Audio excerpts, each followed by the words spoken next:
tey jii di àllarba yemoo fukki fan ak ñaar ci weeru mai association bi ñuy wax Crédit Social dañu def li nga xamante ni mooy ndimbal jëmale ko ci famille yi nga xamante ni ñoo ngi fii si Pikine ki nga xamante ni mooy Amadou Fall président bi ak Habib Niass dañuy dellu si waatal ci nga xamante ni mooy activité tey bi. waaw salaamaaleykum Amadou Fall ñu gën ko xam ci Sambel di président association bi ñuy wax Crédit Social UCOS. waaw bon lan moo waral activité tey bi. waaw gannaaw ba ñu sante yàlla julli ci yonent bi sallallahu alayhi wa sallam ñu ngi déwénal ñëpp ci weeru koor wu tedd yi activité tey li ko waral mooy que ni comme dañoo dëgmal Korité te aussi suñu association bi ci wàllu social lay doon ñu xalaat ni war nañ mën a collecter ay fonds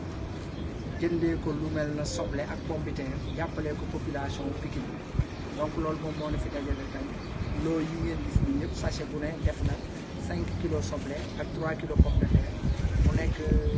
250 lots yoo xamante ni c'est destiné exclusivement aux populations de Pikine donc mu nekk loo xamante ni association Crédit Social moo ko dajale fas yéene ko jox les populations donc loolu daal mooy li nga xamante ni moom moo ne fii dajale tamit donc bu ngeen gisee lii nag xëy na association bi dooleem néew na mais lii buñ ko taxawalee ci suñu Pastef ak ñi ñu dimbale lañ ko amee te ñi ñu dimbale buñ koy wax daan ci tudd ku mel ne Pape Ibrahima Faye di le directeur du CROUS parce que vraiment moom la appui am njëkk ñëw bu ñu demee ba appui am ñëw itam ñu enregistré appui wu Amadou Niang mi nga xamante ni moom it c'est un Pikinois di responsable politique fii à Pikine itam moom it ñu jàpp ci donc ñaar ñooñu amuñu seen fay yàlla mi am fay yal na leen yàlla fay vraiment jàpp nañ ci suñu activité bi trop mën nañ bu fekkee réussir na c'est grâce à ces deux responsables là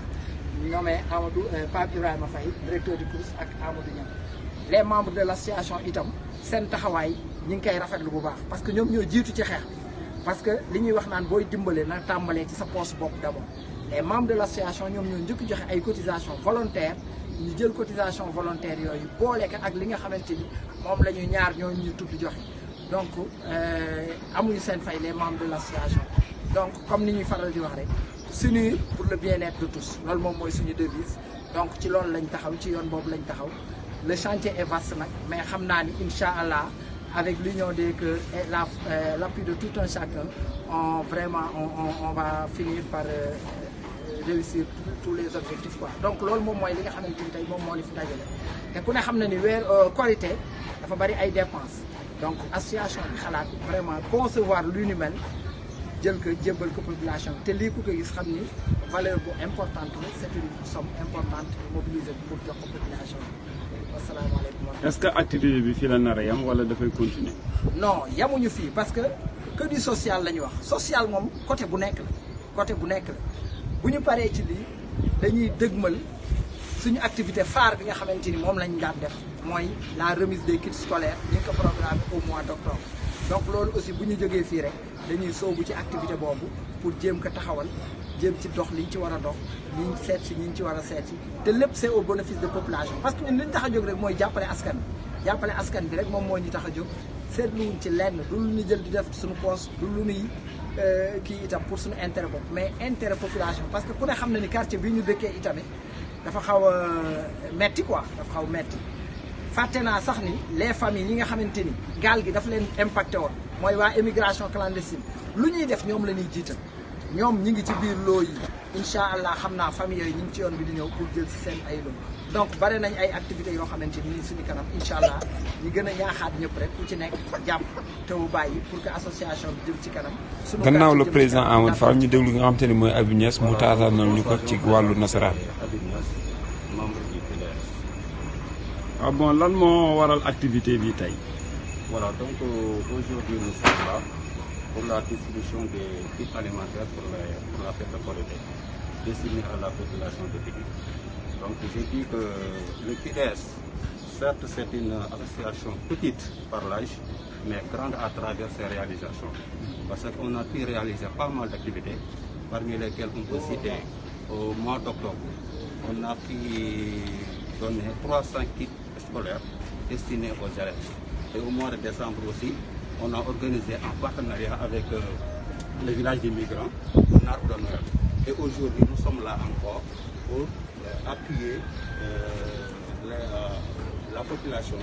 donc, en titre alimentaire. Donc on a enrôlé 250 familles. Donc je pense que QDS mérite d'être appuyé. Et je profite de cette occasion aussi pour lancer un appel aux autorités politiques. Nous était l'intervention de nos autorités politiques, comme Pape Ibrahim Faye, M. Pape Ibrahim Faye, qui est le directeur du CROUS, et Amour Faye, et Amour Nia, responsable politique appliqué. Donc aujourd'hui, on ne serait pas là. Donc si aujourd'hui on a enrôlé 250 familles, c'est grâce à eux et avec la cotisation et la participation de tout un chacun. Est-ce que les activités comptent s'arrêter là? Non, on ne compte pas s'arrêter là. Donc actuellement, après la distribution des kits pour la Polytech, on compte organiser aussi la deuxième édition des kits scolaires. Et on compte vraiment aller jusqu'à 500 kits scolaires, y compris donc, le collège et le mois. Le nombre de kits d'aujourd'hui? Aujourd'hui, on a pu enrôler 250 familles, mais surtout les familles impactées. Bon, on a pris en charge vraiment toutes les familles impactées. Merci. Merci pour remercier tous les membres du QDS. Vraiment, on a eu la chance d'avoir vraiment des jeunes très dynamiques disponibles aujourd'hui. Si aujourd'hui on a pu faire cette activité-là, donc ce sont ces jeunes-là qui ont rendu cette journée beaucoup plus agréable. Et la porte aussi n'est pas ouverte,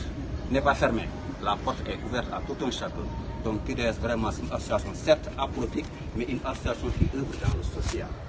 Et je profite de cette occasion aussi pour lancer un appel vraiment aux autorités politiques de tendre la perche à l'association QDS. Parce que